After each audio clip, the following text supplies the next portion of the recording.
কি কি কাজ করলে কোরবানি অর্থহীন হয়ে যেতে পারে? কোরবানি অর্থহীন হয়ে যাওয়ার জন্য সবচেয়ে বড় যেই কাজটি হতে পারে সেটা হলো লৌকিকতার কারণে বা আল্লাহর সন্তুষ্টি অর্জন ছাড়া অন্য কোনো কারণে যদি কোরবানি হয় তাহলে সেই কোরবানিটা অর্থহীন হয়ে যেতে পারে। কোরবানিটার সওয়াব পাওয়া থেকে আমরা বঞ্চিত হতে পারি। আল্লাহর কাছে এর কোনো বিনিময় আমাদের নাও থাকতে পারে যদি আমাদের ইখলাস না থাকে। কোরবানিতে ইখলাস খুব কমই থাকে। কোরবানিকে ঘিরে যদি আপনি বলেন সবচেয়ে বড় সতর্ক থাকার জায়গাটা কোনটা, তো আমি বলবো নিয়তকে খালিস করা। অন্য অনেক ইবাদত আছে, নামাজের ক্ষেত্রে আমরা আল্লাহর জন্য নামাজ পড়ি, সেখানে আসলে ইখলাসের অভাব এত বেশি থাকে না। কোরবানির মধ্যে ইখলাসের অভাব যত বেশি থাকে। মূলত কোরবানি এমন একটা ইবাদত যেখানে আল্লাহর উদ্দেশ্যে আমি পশু জবাই করছি, আবার পশুর গোশতটা আমার ঘরে তুলছি, অর্থাৎ ফিডব্যাকটা আমি পাচ্ছি।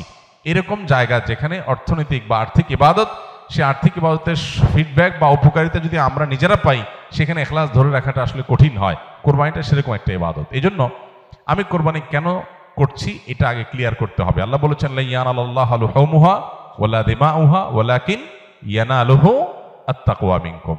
কোরবানির পশুর গোশত, রক্ত কিছুই আল্লাহর কাছে যায় না। যেই চেতনা থেকে, যেই তাকওয়ার সুপ্ত চেতনা থেকে আমরা কোরবানি করি সেটা আল্লাহর কাছে ঠিকই যায়। সো ইখলাসটা এনশিওর করতে হবে, না হলে কোরবানি অর্থহীন হয়ে যেতে পারে। অনেকে আছেন প্রতি বছর কোরবানি করি, এবছর যদি না করি ছেলেমেয়েরা কার মুখের দিকে চেয়ে থাকবে। তাহলে এটা সামাজিক মর্যাদা রক্ষার কোরবানি হলো, আল্লাহর উদ্দেশ্যে না। অনেকে হয়তো মনে করেন যে আমরা প্রতি বছর গরু কোরবানি দেই, এবছর টাকা নাই, ধার করে হলেও দিতে হবে। কেন? কারণ আমাদের মুখ থাকবে না, মান সম্মান থাকবে না যদি ছাগল দেই, মানুষ মনে করবে গরিব হয়ে গেছি। এই যে মানুষ কি মনে করবে সেই চিন্তা থেকে আমি গরু কোরবানি করলাম, অর্থহীন হয়ে যেতে পারে কোরবানি। ঠিক একইভাবে নতুন আত্মীয় হয়েছে, অন্যান্যবার কোরবানি করি বা না করি, এইবার তো করতেই হবে, মেয়ে বিয়ে দিয়েছি, বিয়ের বাড়ির মেহমানরা আসবে, তারা জানবে, তো এবার কোরবানি না দিলে তো মুখ থাকে না। কোরবানি আমার উপরে আবশ্যক হয় না, তারপরে আমি কোরবানি করতেছি কেন? ব্যয়কে দেখানোর জন্য। ইখলাস নষ্ট হয়ে গেল। অনেকে আছেন যে কোরবানির মূল উদ্দেশ্য হলো ফ্রেশ গোশত সংগ্রহ করা, এই সামাজিক মর্যাদা ইত্যাদি, এগুলোর কারণে কোরবানি সবচেয়ে বেশি অর্থহীন হয়ে যায়। এই জন্য কোরবানিকে সবচেয়ে বেশি আমাদের রিয়া বা লৌকিকতা থেকে মুক্ত রাখার চেষ্টা করতে হবে। আল্লাহ আমাদের তৌফিক দান করুন। দ্বিতীয়ত, হারাম অর্থ দিয়ে যদি কোরবানি করেন তাহলে সেটা অর্থহীন হয়ে যেতে পারে। আপনি দেখবেন কোরবানির ইবাদতটাতে এক অদ্ভুত দৃশ্য আমাদের দেশে দেখা যায়।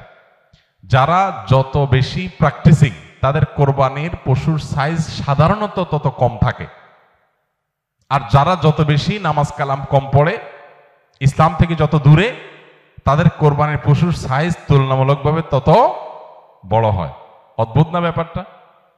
আপনি ঢাকা শহরে ঘুরে ঘুরে দেখবেন যে গুলশান, ধানমন্ডি, বনানী, বড়লোকদের এরিয়াগুলোতে এক একজনের গ্যারেজের ভিতরে আপনার বিভিন্ন নামের গরু, কালাচান, সুলতান, ধলাচান, লালচান, এক একটা গরু 3 লাখ, 4 লাখ, 5 লাখ, 7 লাখ, 10 লাখ টাকা দামের 2-3টা গরু। হয়তো অনেক এলাকা আছে যে একটা পাড়া মহল্লাতেও এত টাকা খরচ করে সবাই কোরবানি করার সুযোগ হয় না।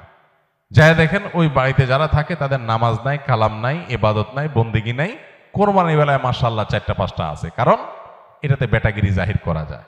আর যদি নির্বাচন সামনে থাকে তাহলে তো কোনো কথাই নেই, তাহলে এবার 10টা গরু, 20টা গরু, 30টা গরু। তো এগুলো বেশিরভাগ ক্ষেত্রে হারাম উপার্জন থেকে হয়, বিশেষ করে যাদের মধ্যে আল্লাহর ভয় না থাকে। তো হারাম উপার্জন থেকে যদি কোরবানির পশু করা হয়, জবাই করা হয়, বা ওই যে লৌকিকতার কারণে মানুষ দেখানোর জন্য, বাহবা পাওয়ার জন্য যদি কোরবানি হয়, তাহলে সেই কোরবানি কি হয়ে যাবে? অর্থহীন হয়ে যেতে পারে। তৃতীয়ত যে বিষয়টা আমাদের খেয়াল করা দরকার সেটা হলো কোরবানির পশুর জবাই করে তার গোশত খাওয়া আল্লাহ তাআলা আমাদের জন্য হালাল করেছেন, কিন্তু এর মানে এই না যে পশুর প্রতি কোনো অমানবিক আচরণ করা যাবে। পশুর প্রতি অমানবিক আচরণ করলেও কোরবানি অর্থহীন হয়ে যেতে পারে। এখন বলতে পারেন পশুর প্রতি কেউ কেউ অমানবিক আচরণ করে? উত্তর হলো হ্যাঁ, করে। কিভাবে করে? অনেকে আছেন পশু কিনে আনার পর যথাযথভাবে যত্ন আত্তি করে না, নিয়মতান্ত্রিকভাবে খাওয়ায় না, কারণ জবাই করে ফেলবো, দরকার কি খাওয়ানোর, আপনি 1 সপ্তাহ আগে 5 দিন আগে বাজার থেকে পশু কিনে আনছেন, এটা ঠিক মতো খাওয়াইলেন না, যেখানে তার কষ্ট হয় মশা টশা আছে যেখানে সেখানে তারে বেঁধে রাখলেন। মিনিমাম যত্ন আত্মি যতটুকু দরকার, পশু হলেও তার ভিতরে প্রাণ আছে, সে প্রাণী, সো প্রাণী হিসাবে তাকে যতটুকু যত্ন করা দরকার সেটা না করে জবাই তো করে ফেলবো, দরকার কি আর কেয়ার করা, তাকে আপনি অহেতুক কষ্ট দিলেন, তাহলে এটা আপনার কোরবানিকে অর্থহীন করতে পারে। নবী সাল্লাল্লাহু আলাইহি ওয়াসাল্লাম বলেছেন, ইন্নাল্লাহা কাতাবাল ইহসানা আলা কুল্লি শাই, আল্লাহ প্রত্যেকটা বস্তুর প্রতি ইহসান করা, অনুগ্রহ করাকে আবশ্যক করে দিয়েছেন, ফরজ করে দিয়েছেন। প্রতিটা বস্তুর প্রতি কি করতে হবে? ইহসান করতে হবে। এই ইহসানের মানসিকতা আমাদের যদি না থাকে, তাহলে পশুর প্রতি যদি আপনি ইহসান না করেন, তাহলে আল্লাহর কাছে জবাবদিহি করা লাগতে পারে। আমরা যারা পশু কিনে আনি নিজেরা জবাই করি, জবাই করার সময় কিছু অমানবিক আচরণ হয়। যেমন দেখা যায় জবাই করার পর কসাইরা বিশেষ করে চাকু দিয়ে গলায় খোঁচায়। এই গলায় খোঁচানোর পরে, খোঁচানোর কারণে দেখা যায় যে স্বাভাবিকভাবে রক্ত প্রবাহ হয়ে, রক্ত বের হয়ে যে মৃত্যু হতো সেটা না হয়ে একটা পশু মারা যাচ্ছে অনেক সময় স্পাইনাল কর্ডে আঘাত করার কারণে। তো এই যে খোঁচাখুচি করে পশু মারলেন, অনেক সময় পশু খাওয়াটা পর্যন্ত হারাম হয়ে যেতে পারে যদি এরকম খোঁচাখুচি হয়। এই জন্য জবাইয়ের পরে ছেড়ে দিতে হবে, তার প্রাণ বাইর হওয়ার জন্য স্বাভাবিকভাবে। খোঁচাখুচি করা যাবে না চাকু দিয়ে। অনেক সময় দেখা যায় কসাইরা পশুর এখনো পুরো প্রাণ বের হয় নাই, এখনো মারা যায় নাই, রগ কাটা শুরু করেছে, চামড়া ছেলা শুরু করে দিয়েছে, নাড়াচাড়া এখনো করছে, এটা অমানবিক। তার প্রাণটা বের হওয়ার জন্য অপেক্ষা করতে হবে। নবী সাল্লাল্লাহু আলাইহি ওয়াসাল্লাম পরিষ্কারভাবে বলেছেন, তোমরা চাকু ভালো করে ধার দিবে। কেন? কারণ ধার দিলে পশু তাড়াতাড়ি জবাই হয়ে যাবে, অহেতুক তাকে খোঁচাখুচি করে কষ্ট দেওয়া লাগবে না। আমরা দেখা যায় নিজেরা হয়তো পশুর প্রতি অনেকে যত্ন করি, মায়া করি, কিন্তু পশুটা যে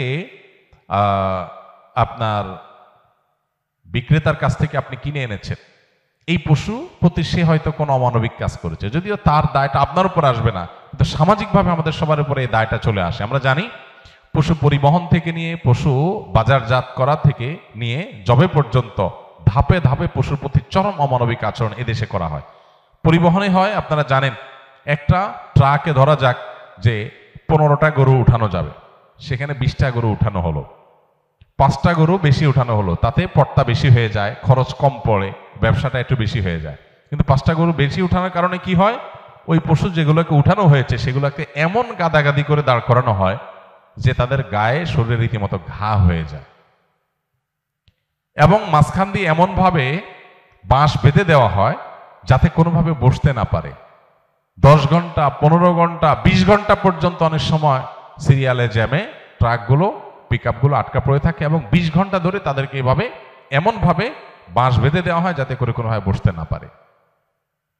ছাগল দোকানে আপনারা দেখবেন, ঢাকা যে সমস্ত আপনার ছোট ছোট ছাগল বিক্রির জায়গাগুলো আছে, দোকানগুলো আছে, সেগুলোতে দেখবেন গলায় রশি বেঁধে এমনভাবে ঝুলায় রাখা হয় যে হয়তো 1-1.5 ফিট বা আরো কম রশি রাখা হয়, এবং যাতে কোনোভাবে ছাগল বসতে না পারে, কারণ বসলে তো ক্রেতা দেখতে পাবে না, ক্রেতা যাতে সাইজ দেখতে পারে সেজন্য তাকে দাঁড় করিয়ে রাখা হয়। সে দাঁড় করানোটা কখন থেকে নিয়ে, ওই যে সকাল 7টা বা 6টা ফজরের পর পর পশুর দোকান খোলে তখন থেকে নিয়ে একদম রাত 8টা-9টা পর্যন্ত, এই পুরো সময় 12 ঘন্টা, 14 ঘন্টা, 16 ঘন্টা আপনি এইভাবে ঝুলায় রাখতেছেন একটা জীবন্ত পশুকে। অমানবিক আচরণ। এরপরে বাজারজাতকরণের সময় আমরা জানি পেটের মধ্যে হাওয়া দিয়ে ফুলানো হয়, পানি অতিরিক্ত জোর করে জবরদস্তি পান করে তারপরে ফুলানো হয়, এগুলো সব অমানবিক আচরণ। এগুলো আমাদের কোরবানির যে আসল রূহ এবং প্রাণ সেটাকে নষ্ট করতে পারে। এগুলোর দায় অবশ্য কোরবানিকারীর উপর আসবে না, কিন্তু কোরবানিকারীর দায়িত্ব আছে এগুলোর ব্যাপারে সামাজিক সচেতনতায় সামিল হওয়া।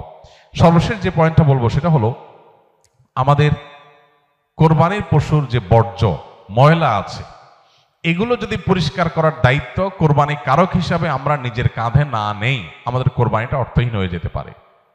আমি কোরবানি করছি সওয়াবের জন্য, কিন্তু আমার কোরবানির কারণে যদি মানুষের কষ্ট হয়, সমাজের মানুষ বিপদে পড়ে, মানুষ অসুস্থ হয়, তাহলে সওয়াবের পরিবর্তে আমার কি হতে পারে? গুনাহ হতে পারে। আপনি কোরবানির পশু এনেছেন, এবার কোরবানির পশুর যে গোবর, তার পেশাব, বিষ্ঠা, এগুলো পুরো এলাকাকে ময়লা দিয়ে ভরে ফেলেছে, দুর্গন্ধে ছেয়ে গেছে। আপনি কোরবানিকারী, আপনার দায়িত্ব এগুলোকে পরিষ্কার করে যথাস্থানে ফেলে দেওয়া এবং মানুষের যেন কষ্ট না হয় সেদিকটা খেয়াল করা। গোবরগুলো নিয়ে আপনি ড্রেনে ফেলে দিলেন, তাহলে ড্রেনে জলাবদ্ধতা তৈরি হবে, পানি প্রবাহ বন্ধ হয়ে যাবে, এবং সেটার কারণে সেই বদ্ধ পানিতে মশা তৈরি হবে, ডেঙ্গু তৈরি হবে, সেখান থেকে মানুষ, এখন ডেঙ্গুর সিজন শুরু হয়েছে, গতকালকে না যেন আজকে পত্রিকা দেখলাম যে এবার মৌসুমের শুরুতেই ডেঙ্গুর প্রকোপ ভয়াবহ। হয়তো এখান থেকে যে মশা তৈরি হয়েছে এটা কোনো মানুষকে কামড় দিবে, সে মানুষটা অসুস্থ হয়ে হসপিটালে ভর্তি হয়ে হয়তো মারা যাবে, লাখ লাখ টাকা খরচ হবে, আইসিইউতে যাবে, আপনি হয়তো জানান না আপনি কোরবানি করে চলে গেছে। তো এই জন্য আমাদের কোরবানির পশুর বিষ্ঠা, ময়লা, বর্জ্য এগুলোকে পরিষ্কার করা, যথাস্থানে ফেলা, যেখানে সেখানে না ফেলা, এবং ড্রেন অন্যান্য জায়গায় মানুষের রাস্তাঘাটের আশেপাশে চলাফেরার জায়গায় ফেলে মানুষের কষ্টের কারণ যেন না হয় সেটা লক্ষ্য করা আমাদের কর্তব্য। যদি না করি তাহলে এই কোরবানি অর্থহীন হয়ে যেতে পারে। ভাইরা আমার, প্রতি বছর এই বিষয়টাতে আমরা সচেতনতা সৃষ্টি করার চেষ্টা করি। কোরবানি হোক পবিত্র, আমাদের দেশও থাকুক পরিচ্ছন্ন, আমাদের পরিবেশটাও ভালো থাকুক, এই স্লোগানটা আমাদের মাথায় রাখতে হবে। কোরবানি করার পরে অনেক সময় দেখা যায় কোরবানি পশুর রক্ত রাস্তায় বের পড়ে গেছে, মাটির রাস্তায় শুকিয়ে গেছে, আমি ভালো করে পানি ঢালি নাই, দায় সারা একটু পানি ঢেলে চলে গেলাম, তাহলে এই রক্তটা শুকানোর পরে দুর্গন্ধ হবে, মানুষ আশেপাশ দিয়ে যাবে, নাকে হাত দিয়ে যেতে হবে, কষ্ট হবে, দিলের বদদোয়া মানুষের আপনি পেতে থাকবেন। তো কোরবানি করে কি লাভ? আল্লাহর বান্দাদের কষ্ট দিয়ে তো আল্লাহকে আপনি খুশি করতে পারবেন না। কোরবানি পশু জবে করার পর অনেকে বুড়ি পছন্দ করেন, বুড়ি খাওয়া হালাল, কেউ চাইলে পছন্দ করলে খেতে পারে পরিষ্কার করে। এখন বুড়ির যে ময়লা সেগুলো আপনি রাস্তার পাশে কোন একটা খালে ফেলে দিয়ে চলে গেলেন, কারোর খেতে ফেলে দিয়ে চলে গেলেন, রাস্তার ধারে ফেলে দিয়ে চলে গেলেন। এবার 1 সপ্তাহ, 10 দিন, 15 দিন, 20 দিন, অনেক সময় 1 মাস বা আরো বেশি সময় পর্যন্ত এগুলোর গন্ধে আশেপাশে মানুষ বসবাস করা কঠিন হয়, পথচারীদের কষ্ট হয়। তো এগুলো সবগুলোই কিন্তু আমাদের কোরবানিকে অর্থহীন করে ফেলতে পারে। অতএব আমাদের উচিত হবে যে আমাদের কোরবানির পশু ময়লা, বর্জ্য এগুলোকে গর্তে ফেলে দিয়ে মাটি চাপা দিয়ে সুন্দর করে সেটাকে দাফন করে দেওয়া, যাতে কোনোভাবে মানুষের কষ্টের কারণ না হয়। আল্লাহ রাব্বুল আলামিন আল্লাহকে সন্তুষ্ট করার মতো করে কোরবানি আমাদেরকে নিবেদন করার তৌফিক দান করুন। কোরবানি যেখানে ত্যাগের কথা বলে, সেখানে যদি আমরা মানুষকে কষ্ট দেই তাহলে এটা সওয়াবের পরিবর্তে কোনো কোনো ক্ষেত্রে গুনাহের কারণ হতে পারে।